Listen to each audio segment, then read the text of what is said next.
দুইজনের দুটি প্রশ্ন। টাকনুর নিচে পুরুষের জন্য কেমন কাজ? কাপড় পরা। টাকনুর নিচে পুরুষের কাপড় বললে সে পুরুষও না, নারীও না, হিজড়া।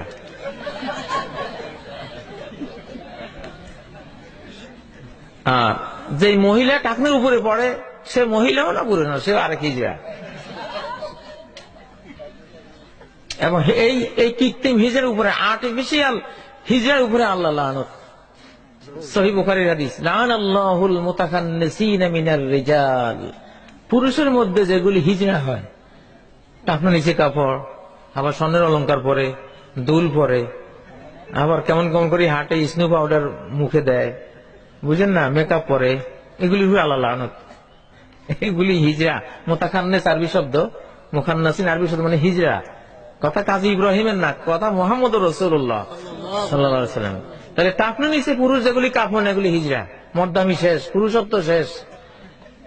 এই জাতীয় পুরুষের এই স্ত্রীগুলি পলায়, এদেরকে ছাড়ি চলে যায়। আমেরিকার হেলথ সেন্টার গুলিতে লেখা আছে যে পুরুষরা টাকনুর নিচে কাপড় পরবেন না, তাহলে যৌন হরমোন নষ্ট হয়ে যাবে।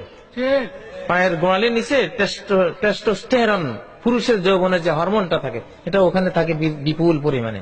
ওটা সবসময় ঢেকে রাখলে ওইটা নষ্ট হয়ে যায়, ওটা আলো বাতাস লাগে। কথা বলছেন?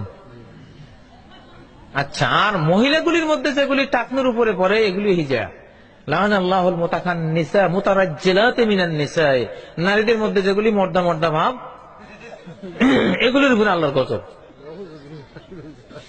এগুলির উপরে কি? আল্লাহর গজব। নবীজি গজব দিয়ে গেছেন, লানত দিয়ে গেছেন। অতএব এগুলি চলবে না, এগুলি অনেক ক্ষতি আছে, সময় নাই। এই সব প্রশ্ন ব্যাখ্যা করতে গেলে রাত শেষ হয়ে যাবে।